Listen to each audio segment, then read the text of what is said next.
Hello everyone. I think अभी थोड़ी सी problem रहेगी क्लासेस लेने में। थोड़ा सा सिस्टम जब तक थोड़ा सेट नहीं हो पाता है, हम लोग वीडियो से समझने का धीरे धीरे ट्राई करते हैं। Okay, so I am starting with the chapter number 2, structure of an atom. Okay, in this chapter थोड़ा सा हम बेसिक्स पहले डिस्कस करते हैं। क्लास 9th में आप लोगों ने डाल्टन्स थ्योरी पढ़ी है। वो डाल्टन्स थ्योरी क्या कहती है? This atom is an indivisible particle. That means atom can not be further divided into the smaller particles. But later on, in the 19th, at the end of 19th century, that means like in the beginning of 20th century, some scientists have discovered that atom contains 35 subatomic particles. Now, if atom contains 35 subatomic particles, then how can we consider that an atom is an indivisible particle? Is it possible to have? No. अगर atom सबसे छोटा particle है तो उसके अंदर 35 सब atomic particles होना possible नहीं है। दैट मीन्स डाल्टन की थ्योरी गलत प्रूव हो गई कि एटम सबसे छोटा पार्टिकल नहीं है।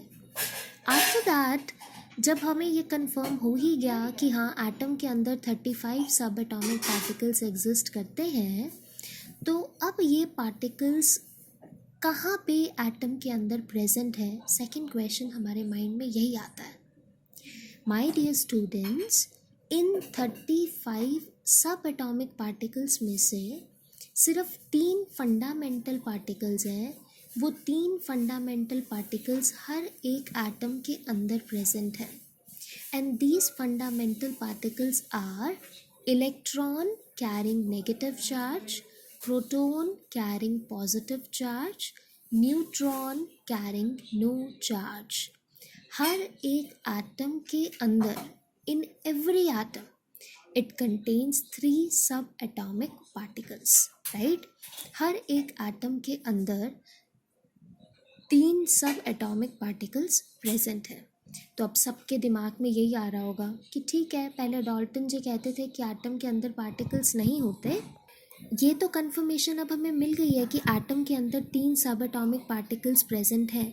बट अब यही दिमाग में आता है कि ये 3 सब एटॉमिक पार्टिकल्स कहाँ कहाँ पे प्रेजेंट है, राइट। अगला क्वेश्चन हमारे माइंड में यही एग्जिस्ट कर रहा है कि ये 3 सब एटॉमिक पार्टिकल्स कहाँ पर एग्जिस्ट कर रहे हैं।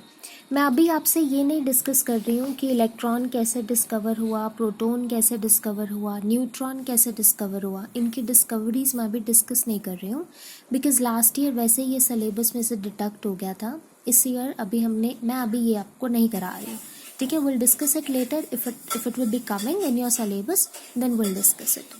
अभी मैंने सिर्फ आपको ये कहा है कि एटम के अंदर 3 सब एटॉमिक पार्टिकल्स प्रेजेंट हैं।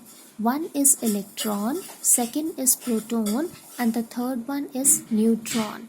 Atom basically contains 3 subatomic particles. Okay? I hope this much is fine. अब second question क्या आ रहा था कि ये सब एटॉमिक पार्टिकल्स कहाँ कहाँ पर प्रेजेंट होते हैं इनसाइड एन एटम।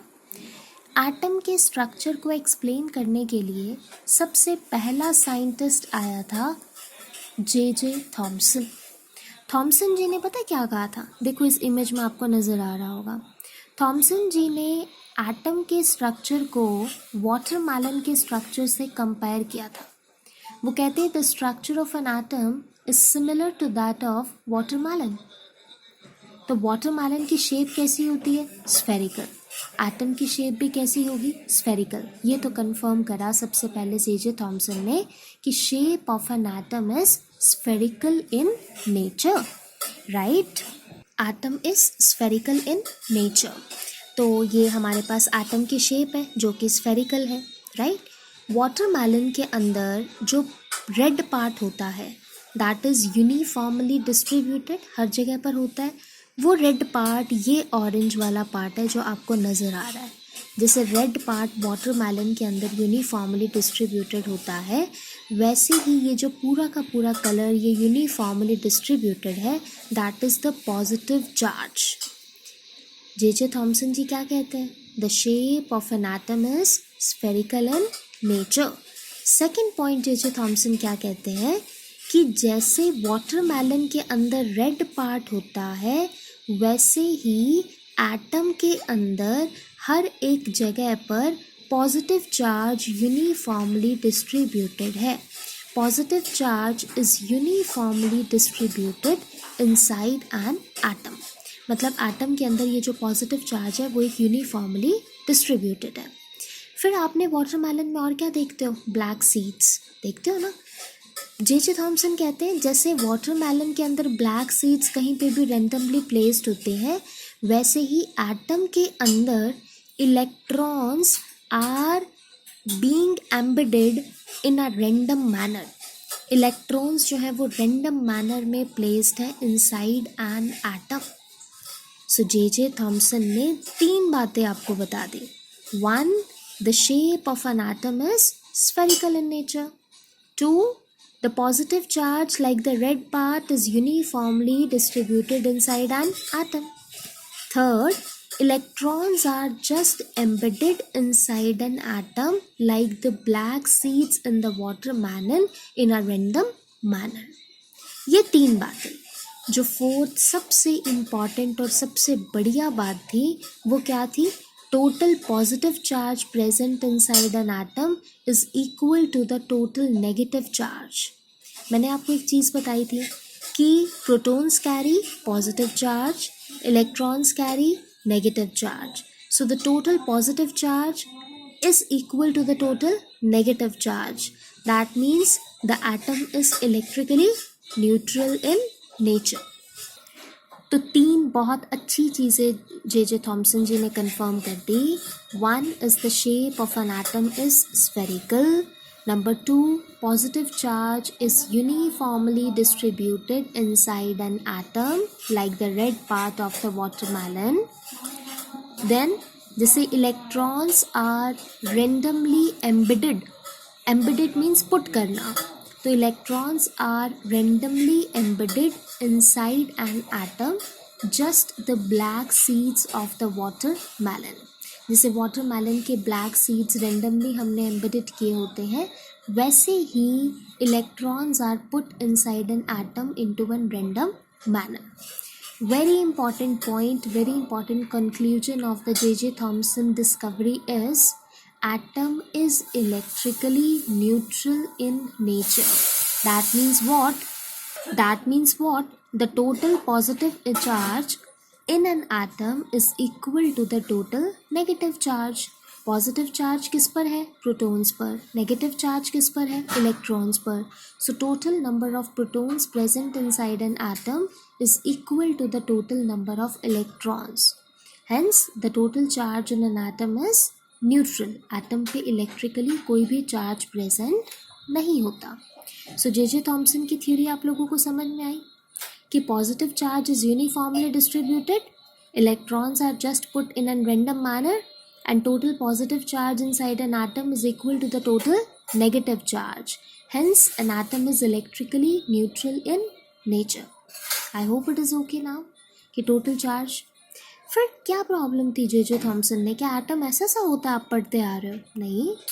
फिर क्या प्रॉब्लम है इसमें, इसने एटम की स्टेबिलिटी को कुछ एक्सप्लेन किया ही नहीं कि how the positive charge is balancing the negative charge, how the attractive forces are more than the repulsive forces, कुछ भी explain नहीं किया। तो he did not explain the stability of an atom कि attractive forces कैसे repulsive forces को balance कर रही हैं, कुछ भी नहीं explain किया इसने। That's why J Thomson was neglected। J Thomson को हमने neglect कर दिया, जे थॉमसन की थ्योरी को हमने डिनाई कर दिया।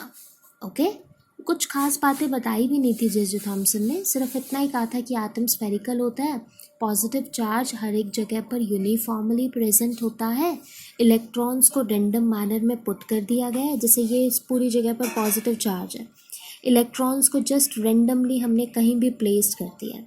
उसने कहा था एटम न्यूट्रल होता है, मतलब जितना पॉजिटिव चार्ज है उतना ही नेगेटिव चार्ज है। That means number of protons in an atom is equal to the number of electrons. Then what is the limitation? फिर प्रॉब्लम क्या है कि अगर ऐसा हो भी रहा है तो प्रॉब्लम ये है इसके अंदर कि ये सारी की सारी जगह पर पॉजिटिव चार्ज है, रिपल नहीं करेगा, करना बनता है रिपल, तो रिपल्शंस होनी चाहिए। इलेक्ट्रॉन्स हैं, इनमें भी रिपल्शंस होनी चाहिए, बट प्रोटॉन्स और इलेक्ट्रॉन्स है, अट्रैक्शन भी होनी चाहिए। तो उसने बताया नहीं कि कैसे अट्रैक्टिव फोर्सेस ज़्यादा है या रिपल्सिव फोर्सेस कम है, कुछ भी स्टेबिलिटी के रिगार्डिंग कुछ नहीं एक्सप्लेन कर पाया J Thomson.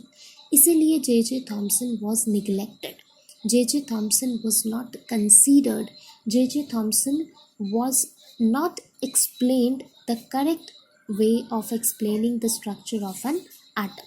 So he was neglected, right? I hope this much is clear.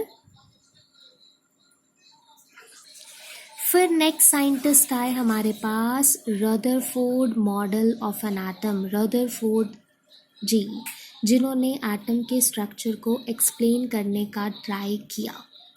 Rutherford ने एक एक्सपेरिमेंट परफॉर्म किया था जिन्हें हम बोलते हैं अल्फ़ा रे स्कैटरिंग एक्सपेरिमेंट, जो कि आप क्लास 9th में भी कर चुके हैं, you have done in the class 9th। ध्यान से देखिएगा, इधर मैं एक्सप्लेन करना चाह रही हूँ, ध्यान से समझिएगा। ये हमारे पास एक बॉक्स है, ठीक है, एक हमने बॉक्स लिया, लेड का बॉक्स है, इस बॉक्स के अंदर रेडियम है, radium is an element. This led box contain an element which is known as radium, okay? ये जो रेडियम एलिमेंट है ना, इसके अंदर से कुछ रेडिएशंस निकल रही है, उन रेडिएशंस को हम बोलते हैं अल्फ़ा पार्टिकल। क्या बोलते हैं? Alpha particle. इस लेड बॉक्स के अंदर एक रेडियम एलिमेंट है, रेडियम एलिमेंट एक रेडियो एक्टिव एलिमेंट है। रेडियो एक्टिव एलिमेंट क्या होता है बच्चों? जिस एलिमेंट में से अपने आप रेडिएशंस बाहर निकलती हैं, और रेडियम में से कौन सी रेडिएशंस बाहर निकल रही है? Alpha particle. अब आप लोगों को नहीं पता है कि अल्फ़ा पार्टिकल क्या होता है, तो let me explain you first that what is an alpha particle. आप सब लोग हीलियम को जानते हैं, atomic number 2, that is an element. Atomic number 2, mass number 4। नीचे जो लिखा जाता है वो हम एटॉमिक नंबर लिखते हैं, which is represented bye Z। ऊपर जो लिखा जाता है उसको हम मास नंबर बोलते हैं, which is represented by A। नीचे जो हम लिखते हैं that is an atomic number, ऊपर जो लिखा जाता है that is a mass number. तो atomic number indicates you what? Number of protons present inside an atom. तो हीलियम के अंदर प्रोटॉन्स कितने हैं? 2।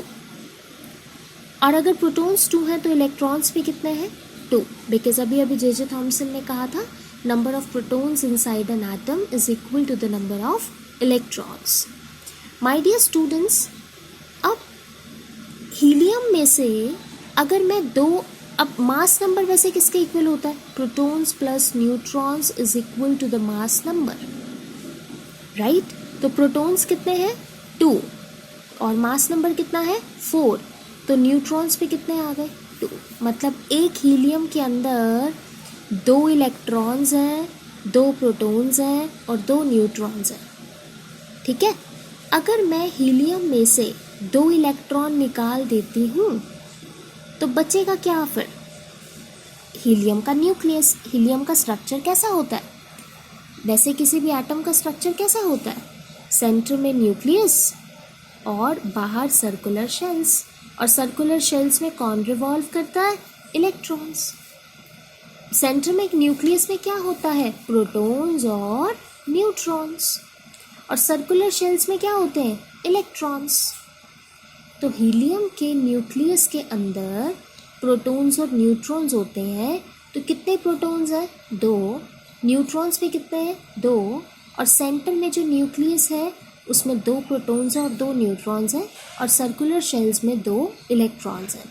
तो बेटा अगर मैं ये इलेक्ट्रॉन्स निकाल देती हूँ, 2 इलेक्ट्रॉन्स मैंने निकाल दिए, तो मैं क्या लिखूँगी? हीलियम 2 पॉजिटिव, क्योंकि उसने 2 इलेक्ट्रॉन्स लूज़ कर दिए।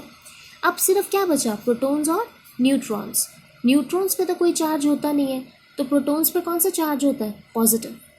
यानी कि हीलियम पे भी, हीलियम 2 पॉजिटिव पर अगर मैं हीलियम में से 2 इलेक्ट्रॉन्स निकाल देती हूँ तो सिर्फ उसके अंदर प्रोटॉन्स बचेंगे, और प्रोटॉन्स, 2 प्रोटॉन्स और 2 न्यूट्रॉन्स के ही कॉम्बिनेशन को हम क्या बोलते हैं? Alpha particle.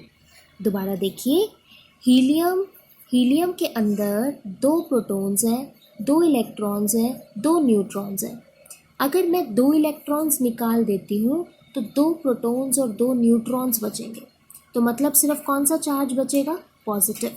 तो हीलियम 2 पॉजिटिव को हम क्या बोलते हैं? Alpha particle. तो ये अल्फ़ा पार्टिकल इस लेड के बॉक्स में जो रेडियम एलिमेंट है वो अल्फ़ा पार्टिकल रिलीज़ कर रहा है। ठीक है, what is alpha particle now? Helium 2 positive, आया अल्फ़ा पार्टिकल। ये हमने यहाँ पर एक स्लिट लगा रखी है, नैरो बीम स्लिट। ये अलाउ करेगा कि एक ही रो में, एक ही लाइन में पार्टिकल्स यहाँ से बाहर जाएं, ज़्यादा पार्टिकल्स स्प्रेड इधर उधर ना हो, स्प्रेडिंग ना हो पार्टिकल्स की, एक ही लाइन में जाए, तभी हमने यहाँ पर एक स्लिट से लगा दी। चलिए, ये लेड का बॉक्स था, उसके अंदर रेडियम एलिमेंट था, एलिमेंट में से अल्फ़ा पार्टिकल्स निकले। अल्फ़ा पार्टिकल्स मतलब हीलियम 2 पॉजिटिव जिस पर पॉजिटिव चार्ज है। यहाँ पे मैंने एक स्लिट लगाई जो सिर्फ एक बीम को ही अलाउ करेगा कि वो पार्टिकल्स पास कर पाए। इधर क्या है? गोल्ड का स्ट्रक्चर है, गोल्ड का एटम है, गोल्ड का हमने एक एटम प्लेस्ड किया। गोल्ड का एटॉमिक मास 197 के आसपास होता है, मतलब इतना ज़्यादा मास का यहाँ पर एक हैवी एटम प्रेजेंट है। फिर ऑब्ज़र्व क्या हुआ, मुझे क्या ऑब्जर्वेशन आई मेरे पास जब मैंने यहाँ पर हीलियम के पार्टिकल्स को स्प्रेड किया? What is my observation? Maximum जो अल्फ़ा पार्टिकल्स थे, ये देखिए इधर, कि जो मैक्सिमम अल्फ़ा पार्टिकल आ रहे थे वो गोल्ड के एटम में से बिल्कुल स्ट्रेट पास हो गए। ये आप सीधी लाइंस देख पा रहे होंगे कि ये जो अल्फ़ा पार्टिकल्स थे वो, देखिए स्टूडेंट्स, ये गोल्ड का एटम है, ये जो आपको रेड स्फीयर नज़र आ रहा है ये गोल्ड का एटम है, और ये अल्फ़ा पार्टिकल्स हैं। Alpha particles means helium 2 positive, यानी कि जिसके ऊपर 2 पॉजिटिव चार्ज है। और गोल्ड का तो एटम पे कितना मास मैंने बताया था? 197 के अराउंड। तो यहाँ तो बहुत सारा पॉजिटिव चार्ज प्रेजेंट है ना। ये जो अल्फ़ा पार्टिकल्स आ रहे हैं, ये मैक्सिमम जितने अल्फ़ा पार्टिकल्स आए थे वो गोल्ड के एटम में से बिल्कुल सीधे पास हो गए थे। All the particles pass through an atom very straight, बिल्कुल स्ट्रेट पास हो गए। Maximum of the particles move through an atom in a straight way. पहली ऑब्जर्वेशन जो रदरफोर्ड ने ये एक्सपेरिमेंट परफॉर्म किया कि maximum of the alpha particles move straight. कुछ पार्टिकल्स जो सेंटर के पास आने की कोशिश भी कर रहे थे ना, जो बिल्कुल सेंटर के पास आने की कोशिश भी कर रहे थे, वो डिफ्लेक्ट हो गए। ये पार्टिकल भी सेंटर के पास आने की कोशिश कर रहा था मगर डिफ्लेक्ट हो गया। कुछ पार्टिकल्स जिन्होंने सेंटर को अप्रोच करने की कोशिश की ना, they got deflected in this manner. Okay?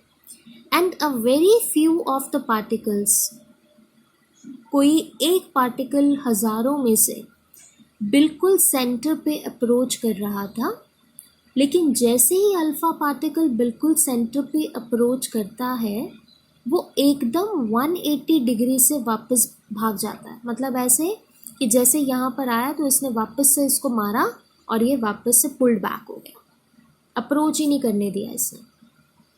So shape of an atom तो स्फेरिकल थी, जे थॉमसन जी ने कंफर्म कर दिया था। जब रदरफोर्ड जी ने अल्फ़ा पार्टिकल्स को गोल्ड के एटम में से पास कराया तो मैक्सिमम जो अल्फ़ा पार्टिकल्स थे वो सीधे चले गए। दिस कन्फर्म्स दैट मोस्ट, चलिए कन्फर्मेशंस मैं थोड़ी 2 मिनट में डिस्कस करती हूँ।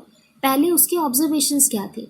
Maximum alpha particles move straight, few of the alpha particles got deflected, those particles which tried to approach at the center, जिन्होंने सेंटर के पास आने की कोशिश भी की वो डिफ्लेक्ट हो गए। and a very few among 12,000 particles were bounced back with the 180 degree when they just approached at the center. अगर ये बिल्कुल सेंटर की तरफ अप्रोच करते हैं तो ये 180 डिग्री से बिल्कुल वापसी हो जाते हैं, which was just amazing. ये 3 ऑब्जर्वेशन थी। पहला, maximum of the alpha particle move straight. दूसरा, few of the alpha particle got deflected when they approached at the center. Third, कोई एक पार्टिकल हजारों में से बिल्कुल सेंटर पे अप्रोच करता है जो कि 180 डिग्री से वापसी हो लेता है। अब रदरफोर्ड को ये ऑब्जर्वेशन तो आई, लेकिन फिर उन्होंने समझने की कोशिश की कि ऐसा हुआ क्यों, मतलब what is the reason behind it. पहला रदरफोर्ड ने कंक्लूजन पता है क्या निकाला? वो कहता है मोस्ट ऑफ द स्पेस ना inside an atom is empty, कि सारे अल्फा पार्टिकल सीधे सीधे सीधे सीधे पास हो सकते हैं। तो पहली ऑब्जर्वेशन क्या थी? Most of the space inside an atom is empty. Second conclusion क्या निकला? When few of the particles got deflected, अब दूर तो तभी भागेंगे जब repulsions होंगी, positive positive repels, negative negative repels, same poles repel each other. We have studied in the physics in the class 10th also. यहाँ सेंटर पे nucleus है, वो भी बहुत ज़्यादा मास है, पॉजिटिव चार्ज है, बहुत ही ज़्यादा मास नंबर है गोल्ड का, तो पॉजिटिव चार्ज बहुत ही ज़्यादा है। और जब छोटा सा पॉजिटिव चार्ज आने की कोशिश करेगा इतने ज़्यादा पॉजिटिव चार्ज के पास, तो पॉजिटिव पॉजिटिव रिपेल तो होगा ही होगा, और अगर वो रिपेल होगा तो it will be deflected through some angle. ये अब इसके पास जैसे ही पहुंचेगा वो दूर भाग जाएगा, क्योंकि यहाँ रिपल्शन हो गई। रिपल्शन होने से क्या पता लगा? Some positive charge is present at the centre of an atom. Atom के सेंटर पे कोई पॉजिटिव चार्ज प्रेजेंट है, ये कंफर्मेशन मिल गई कि at the centre of an atom some positive charge is present, right? Atom के सेंटर पर कोई पॉजिटिव चार्ज जरूर प्रेजेंट है, ठीक है। फिर कोई एक ही पार्टिकल क्यों अप्रोच कर रहा है सेंटर पर बिल्कुल? दिस इंडिकेट्स दैट सेंटर पर जो पॉजिटिव चार्ज प्रेजेंट है उसने बहुत कम वॉल्यूम ऑक्यूपाई किया हुआ है, तभी कोई एक ही पार्टिकल है जो बिल्कुल सेंटर पर अप्रोच कर पाता है। Otherwise it is very difficult to approach at the centre. Centre पे अप्रोच करना इज़ नॉट दैट ईजी, क्योंकि इसने वॉल्यूम इतना थोड़ा ऑक्यूपाई किया हुआ है, बिल्कुल सेंटर पे अप्रोच करना आसान बात ही नहीं है। So it's difficult to approach at the center. That means volume occupied by the nucleus by the positive charge at the center is very small. इसी से ही रदरफोर्ड ने न्यूक्लियस की डिस्कवरी कर दी थी। उसने कहा था कि एटम के सेंटर में कोई पॉजिटिव चार्ज प्रेजेंट होता है, उस पॉजिटिव चार्ज को हम बोलते हैं nucleus. So who discovered the nucleus? Rutherford.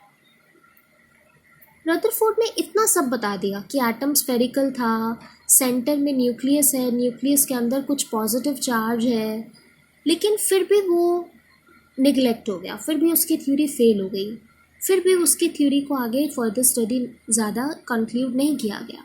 ऐसा क्यों? What was the reason behind that कि रदरफोर्ड वाज नॉट कंसीडर्ड? क्या लगता है? रदरफोर्ड जी ने कहा था कि एटम का स्ट्रक्चर सोलर सिस्टम के जैसा होता है। कहता है जैसे सेंटर में न्यूक्लियस है और चारों तरफ सर्कुलर शेल्स हैं जिनमें इलेक्ट्रॉन रिवॉल्व कर रहा है, कहता है ये बिल्कुल ना सोलर सिस्टम के जैसा है, जिसमें सेंटर में सन है और चारों तरफ प्लैनेट्स रिवॉल्व कर रहे हैं। कहता है कि एटम का जो स्ट्रक्चर है वो बिल्कुल सोलर सिस्टम के जैसा है। The structure of an atom is exactly similar to the solar system.